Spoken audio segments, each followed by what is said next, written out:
Thanks, everyone. I think we're ready to get started here and give everyone enough time to log into today's webcast.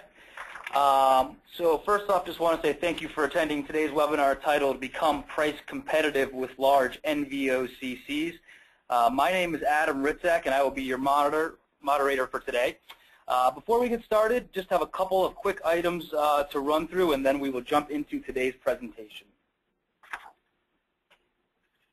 So first and foremost, just want to run through the audio options. There's two options for today's webinar, computer or phone.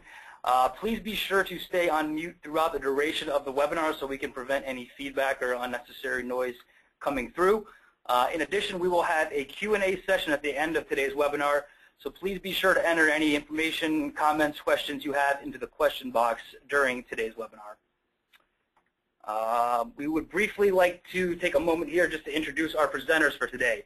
First up, we have Randy Smith, who is the president of IMPEX, which he founded in 1989 and has over 3 decades experience in logistics-related businesses. And then we have Gene Graves, who is the executive director of IMPEX. Gene has over 4 decades experience in domestic and international transportation and has been with IMPEX since 2001. So with that said, I'd like to turn things over to Randy so he can run through and begin with today's agenda. Randy? Thank you, Adam, and thanks everyone for attending today. We're going to try to keep this as brief as possible, but we're pretty excited to bring to the table an opportunity for small and medium-sized NVOCCs that we think is pretty unique. And so what we want to do is start off by just giving you a background on who IMPEX Logistics is and its role in managing the United Shippers Alliance, which is one of the most active shipper alliances in the country, working with actual beneficial cargo owners. We'll talk a little bit about that in Gene's remarks. After that, then Gene's going to jump into an overview of what we've actually set up here in terms of a transportation purchasing cooperative for small to medium-sized NVOCCs, and talk about how we approach things, some of the partners we have in place, some of the benefits that you would realize as being a member, and then we'll end the formal presentation, and I will take us through kind of the commercial framework associated with the Transportation Purchasing Cooperative. We'll talk about obligations if you become a member that would be on your end, obligations that would be on us to perform services on your behalf, and then what the pricing structure is, and then we'll end up basically going through how you would get started if you're in fact interested in participating. So with that, let me turn it over to Gene Graves, who will take you through a little bit of background on IMPEX Logistics. Thank you, Randy. Thanks to everyone also who's attended today. We appreciate that very much. We're going to cover the United Shippers Alliance. We were organized in 1996. Basically as an offshoot of an initiative of the Columbus, Ohio Chamber of Commerce that was set up for beneficial cargo owners, and we are ranked as one of the top shipper associations in the U.S. Shipper associations have gone through a couple of changes. Either they were very successful and became for-profit third-party companies, or they were not successful and went belly up. The United Shippers Alliance has over 150 members across the United States. Actually have a couple of members in Canada and one in Hong Kong. We have 2 major programs, one being our less than truckload program, where we do negotiations and contracting for our membership. And then we also have the ocean transportation program that was the impetus to get us started back in 1996. How it works, we basically are a buying cooperative of transportation services. We use the leverage of our multiple members, like I said, 150 members or so, and our volume spend, over 100 million in total spend. We also are set up legally, so we are protected forum for the United Shippers Alliance to do the negotiations for both the LTL side as well as the ocean side. Bylaws, we are not one of the members. The membership cannot run a shipper association. We also have staff that has over 100 years of collective transportation experience, and as I said, we've been involved since 1996, and we are one of the few remaining shipper associations. We have multiple carrier options that we like to provide for our members. Basically, our job is to provide the options, all competitive options, and let our members, BCOs in this case, select the one that they want. Our membership is very diversified, both by products, location, and size. Here's a list of some of our membership. Some of those names are national names and you would recognize. Some you won't recognize. They're Columbus-based companies or companies based around the United States. So that's basically how we're set up as a BCO organization. Now we have the new organization, which is IMPEX Logistics, set up to handle, as Randy said, the small to middle-sized NVOs. Again, we have are set up to do competitive full container load ocean pricing in all the major lanes around the world. We have a multitude of contracts, and we'll actually be doing some additional contracts under the NVO side. We are basically our marketplace pricing. We try to get our membership competitive with the larger companies because we have the volume with the selected group. So we are able to get the pricing that most small or middle-sized NVOs can't get on an individual basis. Same process as we have with the BCO side. We have long-term relationships with our 12 leading carriers, and again, we're going to be discussing with some other carriers that we've had some relationship with, but not using under the BCO side. And then one of the major activities that we have is iRate, which is an internet-based program where you can check your pricing that we have available in the contracts from any computer in the world. We have password protected. You can have as many people on there as you want, and that keeps everything up to date. All changes are made to the within 24 hours of contract change. So you'll have everything pretty well up to date. They'll also show future fuel surcharges, BAF changes, any general rate increases or anything like that that's coming up. And for those NVOs who have a less than container load program, we also have the LTL pricing transportation that we can do.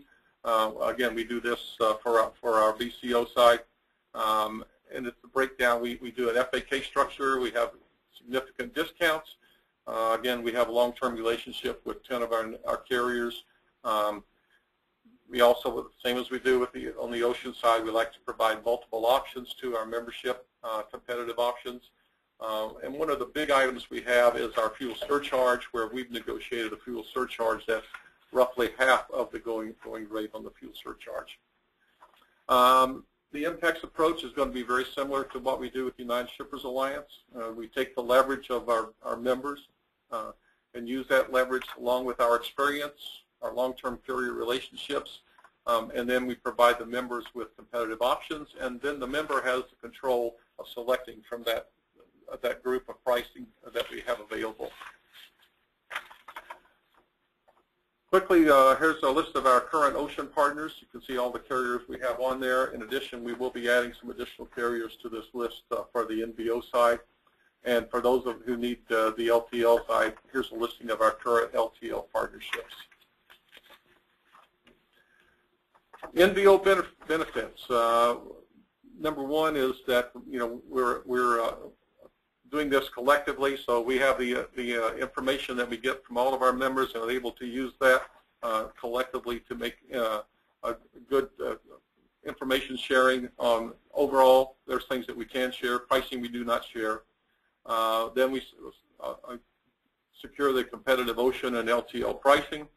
Then from that, we're providing options to all of the NVOs. And then our total management independence, where the member will be able to select the carrier they want from the pricing that we've done. Through that, you'll be able to be more competitive with the larger NVOs to the buying power of the complete organization. So I'm going to turn it over to Randy and let him explain the commercial framework side.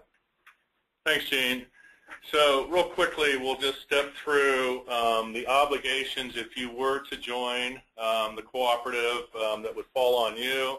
We'll talk about the obligations then that IMPEX will have.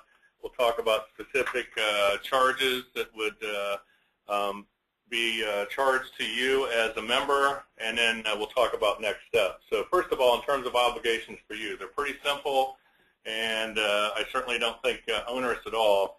But most important is information sharing. For this to work, we need members that are committed to working with us, and most importantly in that relationship is the accurate sharing of information. So we need to get a good handle on shipping data for your customers, your plans and your projections and how you see those changing over time, so that we can take that back to our carrier base, combine that with other folks that are going to be members, and make sure that we're negotiating optimal rates from there. The second thing we ask is, while there's no obligation to use our programs, if you have asked us to negotiate on your behalf in a particular lane with a particular set of carriers, we want your commitment to exercise best efforts to utilize our contracts.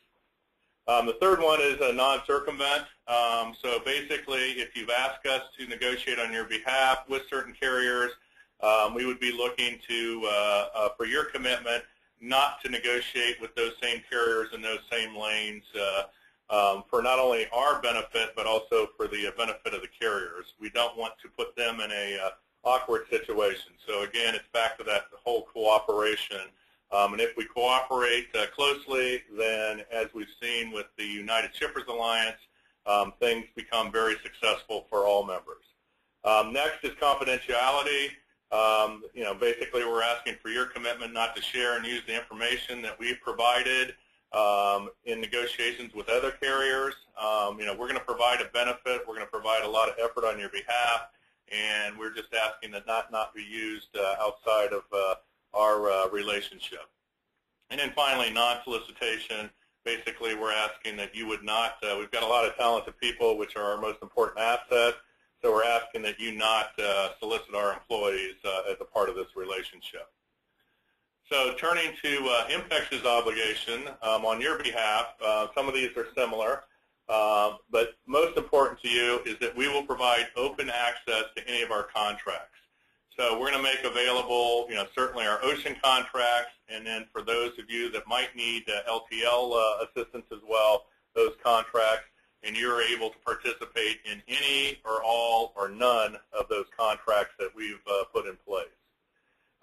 We are not going to commit on your behalf without your written consent. So we're not going to go off and make MQC commitments for you or your customers. We're going to make sure that you basically give us that authorization before we make commitments. And obviously that's very, very important for your benefit and for the integrity of the overall program. I mentioned earlier, but I'll just reiterate, we're not requiring you to participate in any particular lanes or programs and so on. Having said that, as I mentioned, if you have asked us to negotiate on your behalf in a particular lane with a particular set of carriers, we certainly want you to exercise your best efforts to use those rates and programs, assuming that they are in fact competitive. Confidentiality, much like we're asking you to hold this information in confidence, obviously everything about your customers, their volumes, and so on is extremely important to your businesses. We recognize that, just as we do with the Shippers Alliance, and we certainly are committed to hold that in the strictest of confidence and make sure that no one else gets access to that information. And then also, like we're asking for you, we certainly have never and would not go after member employees to try to fill staffing roles that we have. So pretty simple, pretty straightforward for both your obligations and ours. So now let's just look at how the fee structure works for the program. So on the ocean side of things, basically there is a base rate. So obviously, there's the direct relationship contract payments that would go to the ocean carriers themselves. Then there would be a fee for IMPEX that we would invoice on a monthly basis of $100 per container for the first 0 to 100 containers. Once you get to the 101st through the 250th container in a given year, then we're going to give you a discount on those containers of $10. And then from 251 to 500, that would be a 20% discount on those containers. And then your 501st and above, we're going to offer a $30 per container discount. There is a one-time fee set up for the iRate system that we talked about, basically our contract and rate management system that Gene referred to earlier. So that's not a recurring fee, but a one-time fee to get all of your rates and programs set up in there. And then we handle all amendments and so on and get those loaded free of charge afterwards. So this may not apply to all of you, but just from an LTL standpoint, the good news on that program is there is no member fee to you as an NVO. Basically, we get an incentive payment from our LTL carrier partners, and that's how we're compensated. So there is no incremental charge to you other than the normal LTL rates that we would negotiate on your behalf if you participate in our LTL programs. So with that, just to wrap up, basically, if you were interested, how would we go about getting started with you? So the first thing you would need to do is join the IMPEX NVOCC cooperative. If you go to impexlogisticsinc.com, you can find several on each page, basically a join button that you can click, and our membership agreement is actually there and can be downloaded. You can review that, you can sign it, and you can submit it back to us. So that's step number one. We can't negotiate on your behalf until you become a member. The second step then is to provide us with the information on the initial lanes you want us to take a look at on your behalf. So we would look for details, obviously, in terms of overall number of containers in a particular lane, origin destination points, inland requirements, et cetera. So all of those things that would normally go into building out the information base to competitively negotiate rates. The third step then is we would take that information, we would combine that with all other members, and we would take our aggregate volumes out to our carrier base and basically come back with quotes. And we would receive those quotes and review those with you. One of the things that we should mention, I guess it was implied, but Gene went through what we've done with our USA membership, the 150 members.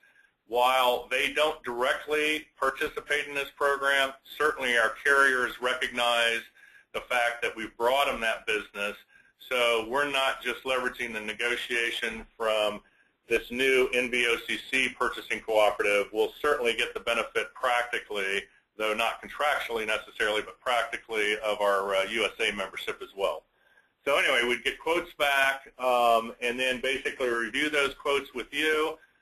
You would make the final decision on which lanes, which carriers you would like to have us enter into contract amendments on your behalf. We would amend our contracts, or in a few cases we might need to set up new contracts if we don't have those in place, and basically get those loaded into iRate and then turn all the operational contact information over to you and let you manage the programs from there.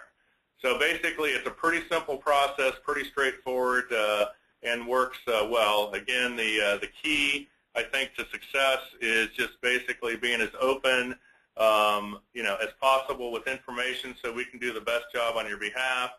And then, secondly, having both parties obviously respect the confidentiality of each other's information, and we've certainly, done that with our beneficial cargo owners over the last decade and a half here. So with that, that's the end of the formal presentation. So if there are any questions, as Adam mentioned, there is a place on the GoToMeeting bar, should be top right of your screen, where you could enter some questions. And then let me just say before we get into those, if you want to follow up and have a contact, a further discussion, we'll show the information. In fact, Adam, why don't you? You see here and I'm going to suggest that you contact Gene. Gene is maybe a little more available than I am, and the guy that actually is going to work with our carrier base to make these contracts happen. But certainly feel free to reach out to me as well. So with that, Adam, do we have any questions that are submitted? Getting a couple that are coming in here just now that we can run through.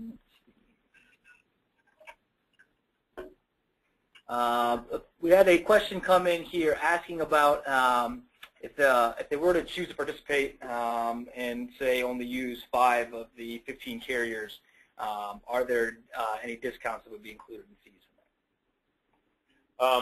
The fee would be the same, the $100 per container, and if there was a volume threshold met, but certainly you can participate with a subset of our carriers, not all of our carriers. We just need to know that, but the fee structure would still be the same, irregardless of which carriers were used or not used. Okay. See a couple other questions rolling in now as well. I got a question about wanting to know if a sample of the pricing would be available for specific lanes before joining to get some more information up front. Yeah, the answer is just because of the confidentiality, we would not share that information up front. But having said that, to join costs nothing, and there are no commitments. But for us to kind of protect the confidentiality of all of our members that are signed up and have joined, we need someone to just fill out that simple membership form. So we can talk about general information, and Gene would be the person to give you details. But basically, we need to make sure that we're only sharing information with people that are in fact members. But certainly we can have a general discussion that doesn't get into specific rate detail. Yeah, this is Gene. What we can do on that is once we do have a membership agreement assigned, we can do some sample lanes that you had, and then we won't do anything with the I-rate program and that fee until you actually decide to move forward. Okay. Next question in here asking about if IMPEX will negotiate import pricing or only export from the United States. It's actually both to and from, so import and export from the United States. We could look at other geographies, but clearly the strength of what we put together for our beneficial cargo owners and the Shippers Alliance is imports into and exports from the United States, with a few exceptions beyond that, but that is the core. So both imports and exports, but primarily to and from the United States. Yeah. This is Gene. We also do to and from Canada and some Mexico stuff. Foreign to foreign, we have done some of those, but obviously there are other carrier options that we don't have available to us by working it from the U.S. Okay, getting a few questions here about the one-time $2,000 fee, the I-rate part of that, asking about is that required, and wanting to know just a little bit more explanatory information about that fee. Yeah, that relates to setting up the I-rate program. That fee, as Gene just indicated, would not be incurred until which points that we actually had specific lanes with specific carriers that you've asked to be contracted by us. So that fee is not an automatic upfront fee. That fee occurs once we actually get you get you quotes back that you agree are competitive, that you then request to go forward with. Then all of that contract detail and associated rate information is loaded into I-rate so that you can have access to that in terms of managing and having visibility to that rate information in detail on an online basis. So not required until we actually set up contracts on your behalf. This is Gene. On that, anybody who's interested in that, you've got my email address there. Send that to me. I'll give you a one-page flyer that's a brief description of what it is. If you're still interested in doing something, we would actually set up a web demo to let you see the process. Okay, and just had a question come in asking if IMPEX is negotiating reefer flat rack and out of gauge as well as the standard dry container routers. Yeah, well, this is Gene again. While most of our cargo is going in regular dry containers, we do open tops, we've done reefers, out of gauge we do. Anything that basically is a container, we don't do the break bulk side, but anything that is shipped on a container we can do. Okay, next question asking about if they would be able to use IMPEX for general cargo and continue to use their current contracts for niche cargo. Yes, that's as we mentioned. There is no, there's no contractual obligation to use our programs, just simply to maintain the confidentiality of things we do on your behalf.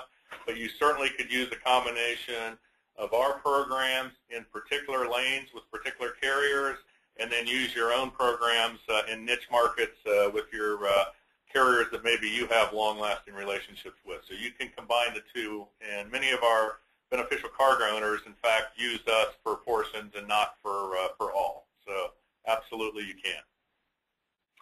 Okay, and getting some questions coming in about just wondering about additional costs, profit splitting, forwarding fees, et cetera, things of those nature.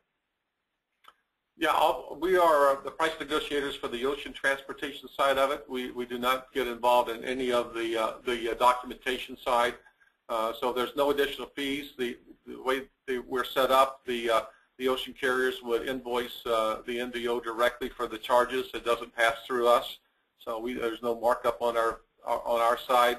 As a nonprofit shipper association, we get our revenue based off of the per container fee that we charge. And that's the only additional fee other than what the ocean carriers would be charging. Okay, and just received a question. Would the Shippers Association need to know the consignees, or would it all be set up with the named NVO only?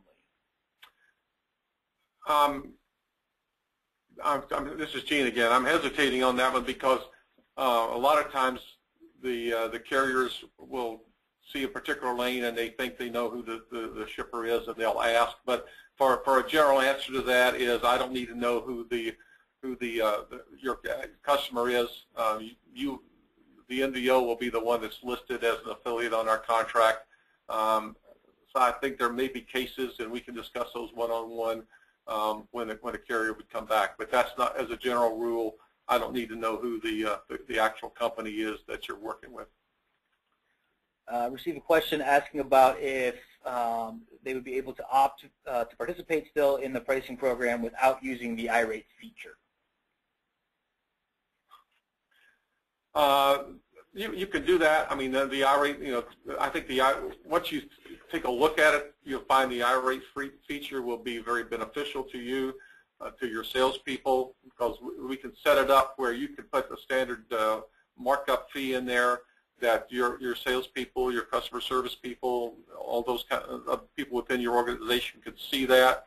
And like I say, you'll have 24-hour access from any computer in the world. It's just whoever you have set up to do that. So we're kind of pushing to do that.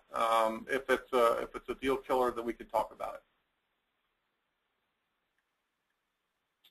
All right, and let's think we got time for one last question coming in here. Somebody's asking about who issues the VOL, the NVO, the agent of origin, just wanting to know how did IMPEX get around that? Yeah, again, this is Gene. Again, the way we're set up, all we are doing is the price negotiations on the behalf of our members, the NVOs. On the documentation side, the booking side, how you're doing it today continues to be the same. You'll just, when you do the booking, you will use the service contract number that we supply for that particular carrier. So it really, nothing changes except we become the price negotiator using the collective volume of the entire organization. And again, as Randy mentioned, the volumes that the United Shippers Alliance has that sets up our relationship with the carriers. And you just need to make sure that you have your staff or your agent overseas make sure they reference our contract number in the shipping documentation. But beyond that, it's exactly the same as it would work for you today. All right, well, it looks like that's the end of the questions, so we wanted to keep this short. We know everyone's busy, so I think the names and contact information are still up there. So I would suggest, as I mentioned, this is Randy, but Gene is the more knowledgeable person in this, so I think Gene will be your best source of information and addressing questions, but certainly feel free to contact me if you want to as well. Again, we appreciate your time and your interest. We're excited about this opportunity. We have a couple of NVOs all ready to go, and we'd like to obviously see this thing grow like the Shippers Association has. And as it grows, then the benefit to all of its members grows. So we're looking forward to a long, prosperous success for you and for us in this, and would love to have your participation. So thank you for your time, and we'll be in touch. Have a good day.